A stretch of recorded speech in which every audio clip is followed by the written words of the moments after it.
અંકલેશ્વર મતદાર યાદી ખાસ સુધારણા કાર્યક્રમ SIR અંતર્ગત તંત્ર દ્વારા બેદરકારી દાખવવામાં આવી હોય એવા આક્ષેપ સાથે પ્રાંત અધિકારીને આવેદનપત્ર પાઠવવામાં આવ્યું હતું. અંકલેશ્વર શહેરના વોર્ડ નંબર 4ના SIR કામગીરી દરમિયાન બૂથ નંબર 130 મતદાર યાદીના ખાસ સુધારા કાર્યક્રમ SIR દરમિયાન વ્યાપક ગેરરીતિ અને પ્રશાસનિક બેદરકારીના આક્ષેપ સાથે આગેવાન સહિત ઝઘડિયાવાલા તેમજ અંકલેશ્વર હસોદના વિધાનસભા યુથ કોંગ્રેસ પૂર્વ પ્રમુખ શરીફ કાનુગા દ્વારા ચૂંટણી અધિકારી અને પ્રાંત અધિકારીને લેખિત રજૂઆત કરવામાં આવી છે. રજૂઆતમાં જણાવ્યા અનુસાર સરકાર દ્વારા ચલાવવામાં આવેલ સ્પેશિયલ ઇન્વેસ્ટિંગ રિઝર્વ SIRની કામગીરી દરમિયાન અનેક પાત્ર મતદારોને નિયમ મુજબ અને નિર્ધારિત સમયમર્યાદા પોતાના ફોર્મ ભર્યા હતા. તંત્ર દ્વારા આ ફોર્મ સ્વીકારી લેવામાં આવ્યા હોવા છતાં હજુ સુધી આ ફોર્મ ઓનલાઈન મતદાર ડેટા બેઝમાં અપલોડ કરવામાં આવ્યા નથી. આ ગંભીર બેદરકારીના કારણે સેંકડો મતદારો આગામી ચૂંટણીમાં મતાધિકારથી વંચિત રહી જાય તેવી સ્થિતિને નિર્માણ પામી છે. અન્ય એક રજૂઆત એક નવો બૂથ SIR કામગીરી પછી બનાવવામાં આવ્યો.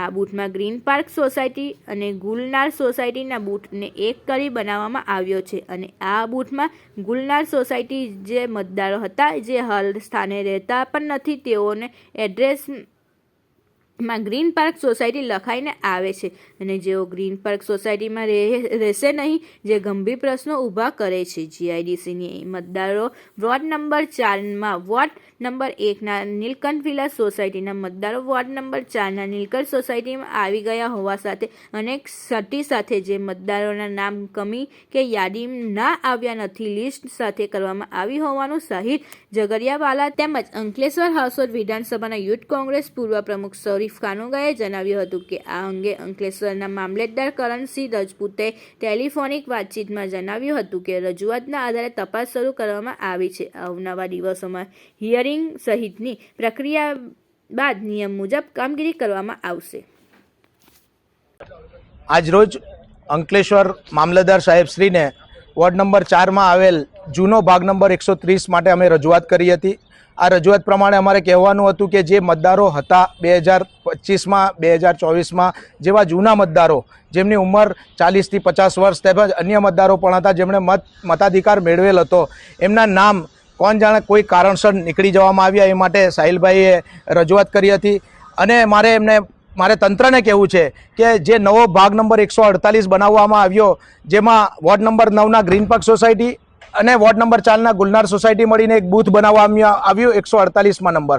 હવે 148ના જે બૂથ નંબરમાં ગુલનાર સોસાયટીમાં જે મતદારો છે તેમના મતદારોને જે નોટિસ મોકલવામાં આવી છે એ નોટિસમાં ગ્રીન પાર્ક સોસાયટીના એડ્રેસ નાખવામાં આવ્યા છે. તો મારે તંત્રને પૂછવું છે કે ગુલનાર સોસાયટીનો રહીશ જે ગ્રીન પાર્કનો બી રહેવાસી નથી અને ગુલનાર સોસાયટીનો પણ રહેવાસી નથી, એ તો કોઈ બીજી જગ્યાનો રહેવાસી છે, તો એનામાં ગ્રીન પાર્ક સોસાયટીનું એડ્રેસ કઈ રીતે નાખવામાં આવ્યું આ બધી તપાસનો વિષય છે.